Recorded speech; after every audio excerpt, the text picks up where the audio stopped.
Gawker in that era conducted themselves, especially online to people, was pretty abhorrent. I think that's fair to say. And the Peter Thiel angle to it, people are going and grabbing that and putting it with him coming out with all the Trump stuff and the RNC speech and all that. But that's one slice of this. You have to take the full context of, like, yes, he took down Gawker. Why was he in that position to start with? He's on videos sleeping with his buddy's wife, consensual. It wasn't unfair. They were all swingers or whatever. None of my business. I don't care. And he's saying all this racist stuff on a sex tape that should have never got out. That's just such a microcosm of what a hot mess our media coverage is. No, it shouldn't have gotten out, but people have a right to judge that. And people did judge it. And especially when you don't get an apology for it, and then you later on get the telephone calls with him talking to Nick, and he says more racist stuff. People judge that now.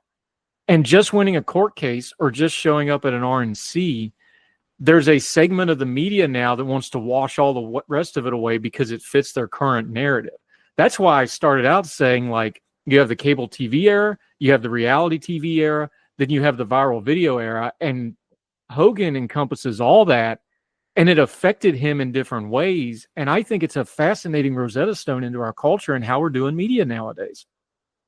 Oh, yeah. I mean, a lot of the Hogan controversies began before he even decided to start getting involved in politics towards the end there. That's why when he showed up at the RNC, for some people, was almost like just a doubling down of a stereotype for him to do. But it also is like he tried to get involved in all these other things. Like at the end of his life, he was trying to hawk this Great American Beer, which was supposed to be a response to all the Bud Light culture war stuff, the Bud Light culture war stuff that nobody talks about anymore, and yet he's out running around hawking this beer. He really kind of just he really started towards the end of his life kind of just constantly digging himself in these holes, which all culminated in the infamous, what will be tragically the last moment of his on TV, getting booed out the building.